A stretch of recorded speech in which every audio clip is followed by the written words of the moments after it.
Hi guys, welcome to my channel. My name is Susie. It's so nice to have you here. Today I will be showing you guys my first experience ever making cinnamon buns. This recipe is very easy to follow, and as a beginner like me, it was very easy to make and it yielded very delicious cinnamon buns. And with that, let's get to baking.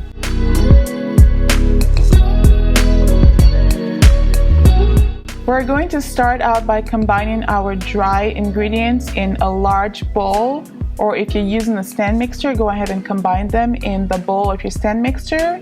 And next, whisk the ingredients to combine them. Next, in the measuring cup or medium bowl, we're going to combine the milk, yeast, and eggs, and we're going to mix that all together.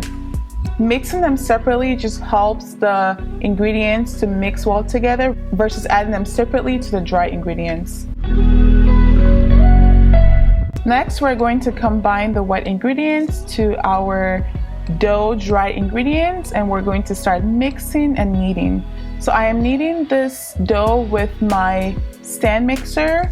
You can definitely knead this dough by hand. So regardless of if you're using a stand mixer or your hand, you should get similar results. So using my stand mixer, I'm just going to knead until my dough forms a cohesive ball.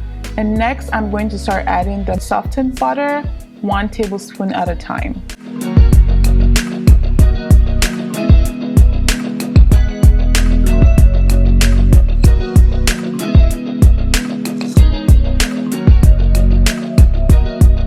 So after you're done adding the softened butter, just go ahead and keep kneading until your dough is not as sticky and is elastic.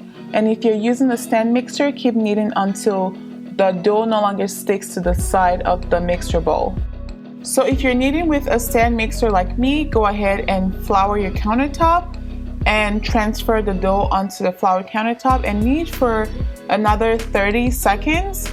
And then go ahead and form the dough into a taut ball.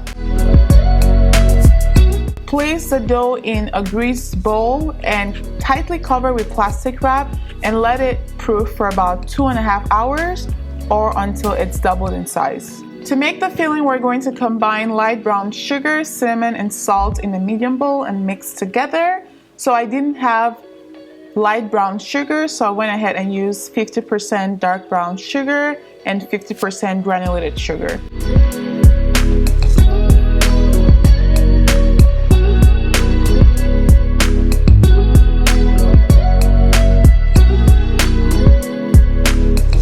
I'm using a 13 by 9 inch baking pan for this recipe, and to prep the baking pan, I will be making a foil sling out of 2 pieces of aluminum foil. And to prep the surface, I'm going to spray with vegetable oil spray.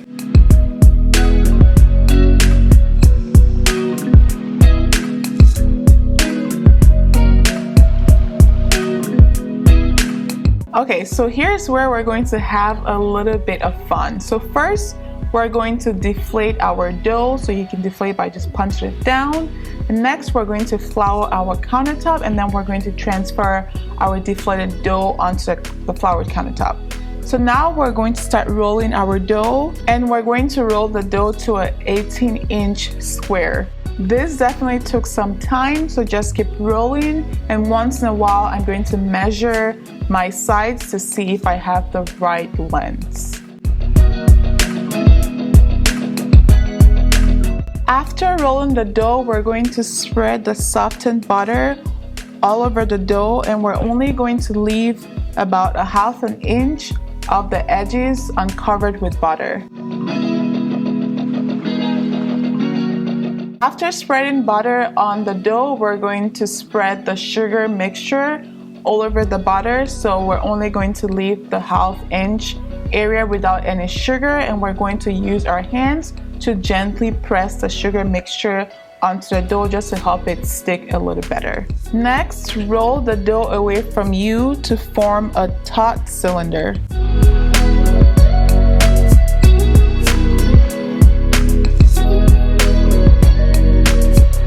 After rolling the dough, pinch the seams to form a complete seal.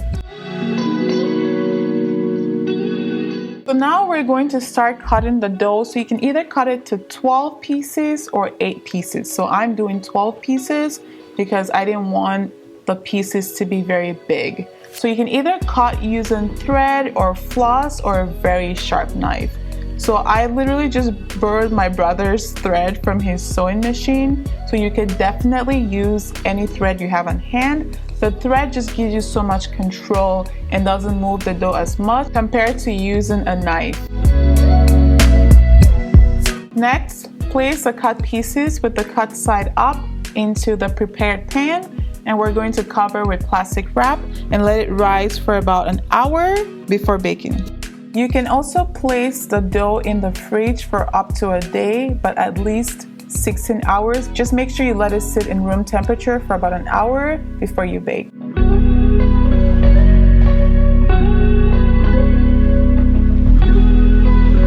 After you're done proofing your dough, go ahead and place it in an oven that has been preheated to 350 degrees F and let it bake for about 35 to 40 minutes. And halfway through baking, go ahead and rotate the pan to evenly bake those cinnamon buns. While the buns are in the oven, we're going to start working on our glaze. So we're just going to combine all of the ingredients and we're going to mix it well with a whisk.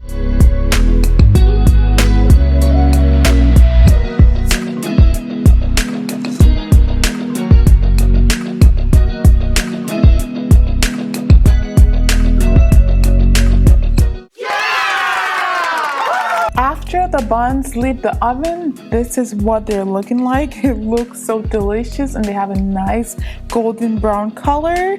Next, we're just going to go ahead and top the buns with the glaze.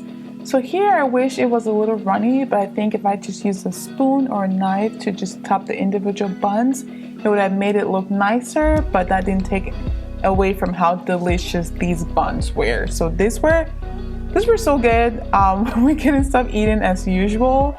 So this is the following day, so you can see it's a little cold, but this is what is left from the day after. And I just wanted to give you guys a close-up of the texture. So very flaky, very buttery. These were so delicious. So I hope you guys enjoyed this video, and I hope you guys make this. And if you do make it, I want to know how these turn out. So please leave a comment below. Let me know how they turned out. So again, I want to thank you guys so much for your support. Thank you guys for subscribing. Thank you guys so much for watching my videos. And I will see you guys in the next video. Bye guys.